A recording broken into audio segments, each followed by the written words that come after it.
Welcome to Daily English Talk. Welcome to today's deep dive. I'm your host, Jack. Emma. So have you ever stepped off, like a grueling 12-hour flight, hauled your luggage through a labyrinth of a foreign airport, and walked up to a hotel front desk, only to completely forget how to speak?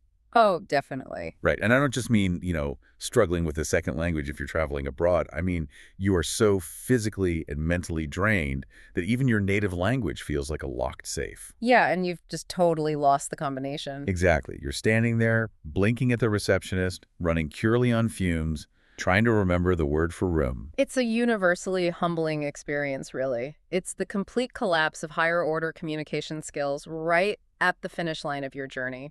Your brain essentially just goes into power-saving mode.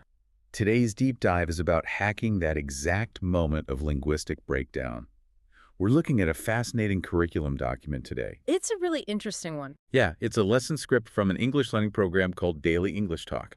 Specifically, it's an episode designed for absolute beginners, like people at the A1 or A2 level. Right, but what's incredible about this source material is that it's not just a list of vocabulary words. Not at all. It is a psychological blueprint. We are going to use this curriculum to unpack the anatomy of a perfect hotel check-in. Because the psychological tricks it uses to bypass a tired brain, they honestly apply to learning and executing any high-stakes skill. Oh, absolutely. The pedagogical approach here is designed for maximum utility under severe pressure. It acknowledges a biological reality. Which is? Well, when you are navigating the stress of travel, your prefrontal cortex, the part of your brain responsible for complex thought and language retrieval, is compromised. Which is perfectly illustrated by an anecdote the hosts of this source program share right at the top of their lesson. I love this part. It's so relatable. Yeah. One of them describes arriving at a hotel desperately meaning to say, I have a reservation. But because their brain was so foggy from travel, they blurted out, I have a vacation. Oh. And the confused receptionist just looked at them and replied, I hope so, ma'am, but do you have a room? That is a textbook manifestation of cognitive triage. Cognitive triage. What do you mean by that? Well, when you are exhausted, jet-lagged, or dehydrated, your brain starts shutting down non-essential functions to conserve glucose. Okay, that makes sense. So complex language retrieval is often the first thing to go. In that anecdote, the traveler reached for the word reservation, but the compromised brain just grabbed the nearest semantic neighbor. Right, the word vacation. Exactly. It just grabbed vacation and threw it out there hoping it would work. So the curriculum's solution to this brain fog is something they call language blocks or fixed formulas. Right. Instead of trying to construct a sentence from scratch, you just memorize an unbreakable block of text. And the ultimate survival chunk they highlight for this scenario is simply, I'd like to check in, please. It is elegant in its simplicity. It completely bypasses the need for active linguistic processing.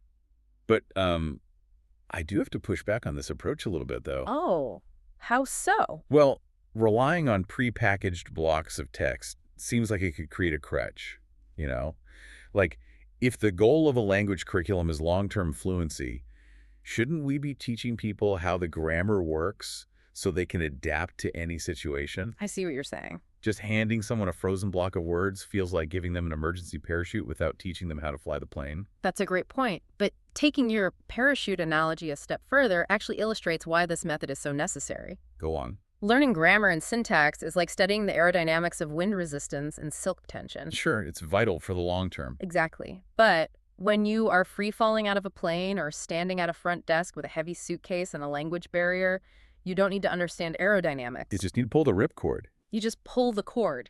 In that moment of high cognitive load, understanding whether check-in is an infinitive or a gerund is completely useless. Honestly, worse than useless. It's probably a liability. Absolutely. Trying to access conjugation tables while stressed causes a mental short circuit. Right, so a fixed formula like, I'd like to check in, please, functions as a single unit of meaning. You aren't thinking of 6 individual words. No, you are deploying one sound file that triggers a specific action from the hotel staff. It prioritizes immediate survival over academic perfection. But getting the key card is really only half the battle. Because the moment you think you've successfully initiated the transaction, the curriculum warns that you are about to step into a field of hidden financial and cultural landmines.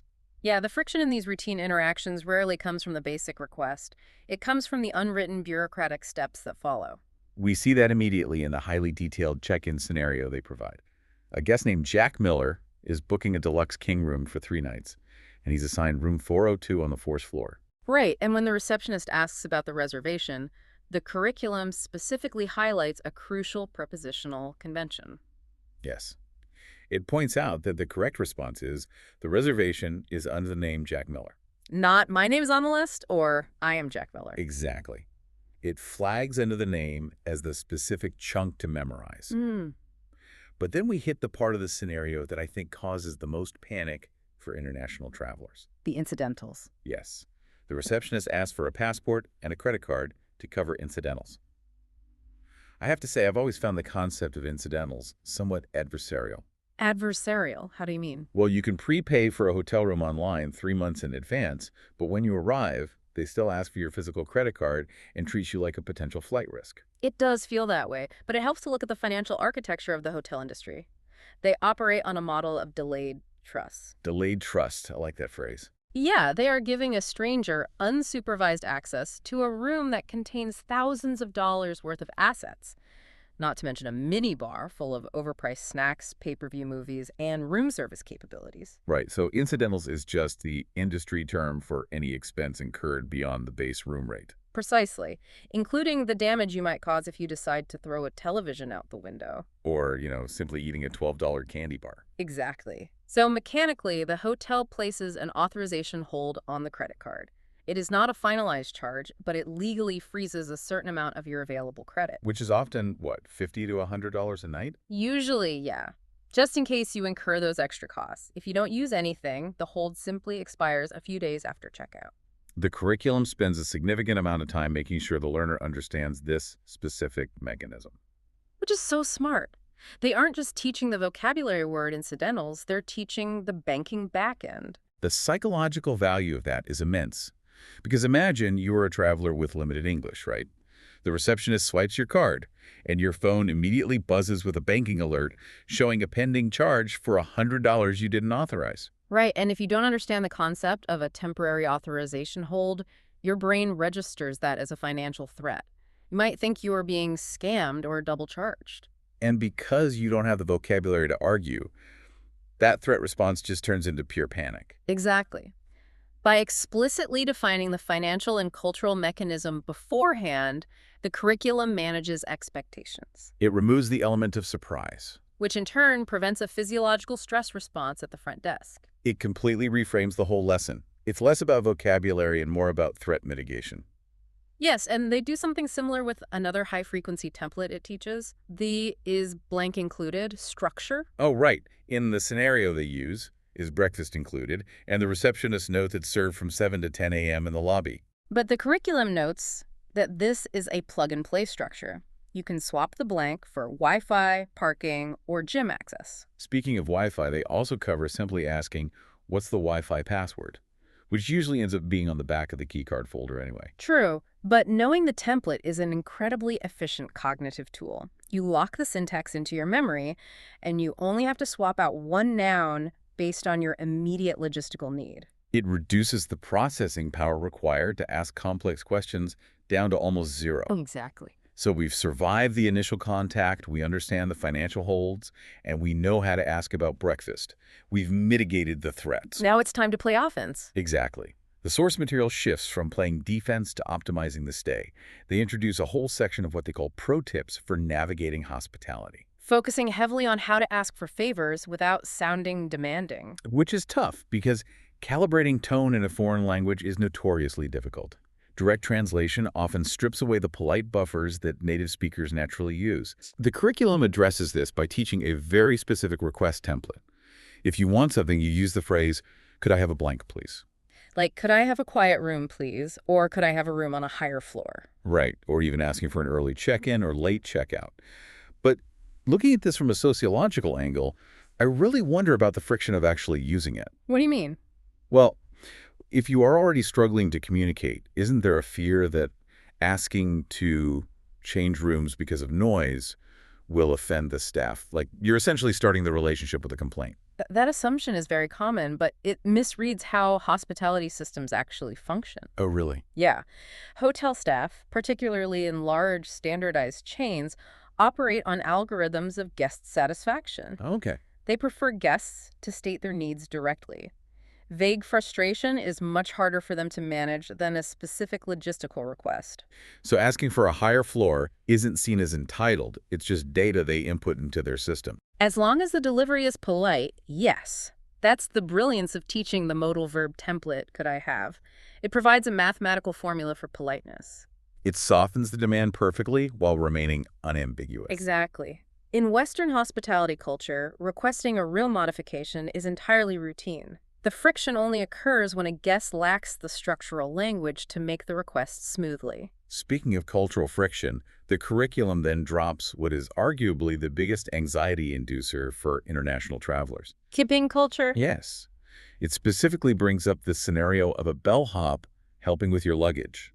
It notes that it is customary in the U.S. to give a small tip. But what's great is that it doesn't just say, you should tip. Right. It gives a strict mathematical parameter, usually $2 to $5. Providing that exact dollar amount is arguably the most valuable piece of information in that section. I completely agree. Tipping is essentially an unwritten social contract. And for travelers coming from cultures where tipping is non-existent, the American service industry feels like a minefield. Or worse, cultures where tipping is considered insulting. Exactly. You're constantly calculating, am I insulting this person by giving them $2? Am I being financially reckless by giving them $20? The ambiguity of the unwritten rule is what creates the anxiety. So by providing a concrete parameter, $2 to $5, the curriculum eliminates the cognitive load of cultural guesswork. It turns an ambiguous social interaction into a simple transaction you can prepare for. Exactly. Which brings us to the final and honestly most fascinating part of this curriculum. Having all this knowledge is great in theory. But bridging the gap between knowing it in your head and executing it in reality is the true challenge. Exactly. The source material ends with an action plan for the learner. It's a physical task designed to build muscle memory through what they call shadowing. This is where we move from linguistic theory into the neuroscience of skill acquisition. The physical practice they prescribe is highly specific. They instruct the learner to stand up in their room and hold a plastic card, like a credit card or a library card. To simulate holding a hotel room key? Right, and then speak the fixed formulas out loud. Like, hi, I'd like to check in. The reservation is under the name Jack. They even suggest recording your own voice to see if you sound like you were on a glamorous vacation. I love that. The hosts of the program call this concept awkward therapy. And here's where it gets really interesting for me. It is an incredibly apt name for a deeply scientifically sound process. Because we culturally treat language learning as a purely academic exercise, right? Yeah. Something that happens silently in the mind while reading a book. But speaking is fundamentally a motor skill. That sounds strange at first, but it makes perfect sense. You're physically manipulating air. You are coordinating your diaphragm, your vocal cords, your tongue, and a complex network of facial muscles. Wow. When you are speaking a new language, or even just trying to adopt a confident new persona, you are asking your brain's motor cortex to fire in unaccustomed patterns. So if you only ever practice silently, those motor pathways remain weak. Exactly. The philosophy behind awkward therapy is that the more you practice being cringe alone in your room, the more confident you will be at the actual hotel desk. You have to lean into the ridiculousness of talking to a library card. You really do. But this doesn't just apply to hotel check-ins. Like, if you are prepping for a high-stakes job interview or a difficult salary negotiation or even a hard conversation with a partner. Standing in your living room and physically speaking the words out loud builds that exact same neurological pathway. It is a mental dress rehearsal. By standing up and holding a physical prop, you are creating a sensory-rich rehearsal environment. You are myelinating the neural pathways required for that specific action. So when the real situation occurs, when you are physically exhausted after that long flight, your brain doesn't have to work to construct the sentence. Or figure out how to move your mouth. The muscle memory just takes over. Embracing the awkwardness in private guarantees fluency in public. It is such a brilliant reframe of how we prepare for stressful situations.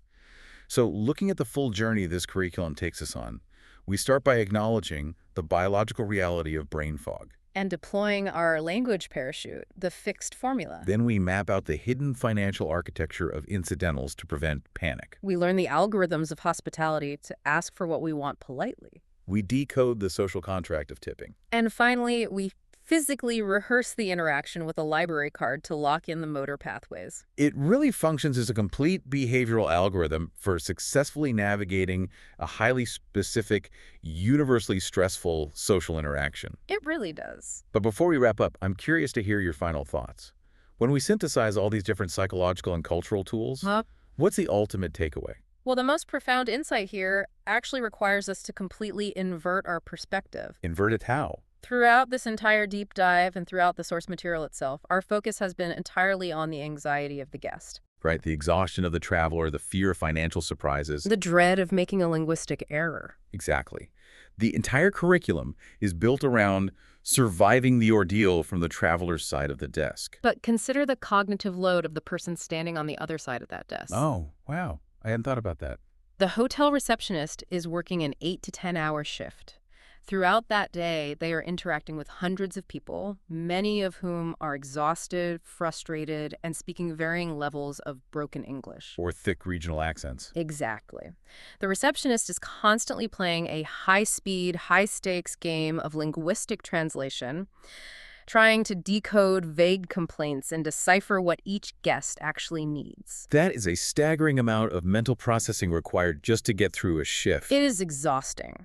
So when you utilize these fixed formulas, when you walk up and clearly state, "I'd like to check in, please," and use the standardized "could I have" template for your requests, you are doing much more than just saving yourself from embarrassment. You are drastically lowering the cognitive load of the person across the counter. You're removing the friction from their day. By mastering these specific blocks of language and adhering to the expected cultural choreography, you cease to be a puzzle they have to solve. You are speaking the universal language of hospitality, which is clarity. It transforms the interaction from a potential conflict into a seamless collaboration. It is an act of empathy. That fundamentally changes how I view these kinds of transactional interactions. Yeah. It's not just about hacking the system to get your room key faster. It's about mutual understanding. It's about recognizing the humanity of the person working the desk and being a better participant in the shared experience of travel. Empathy is always the ultimate goal of effective communication. The vocabulary is just the tool we use to get there. I cannot think of a better note to end on.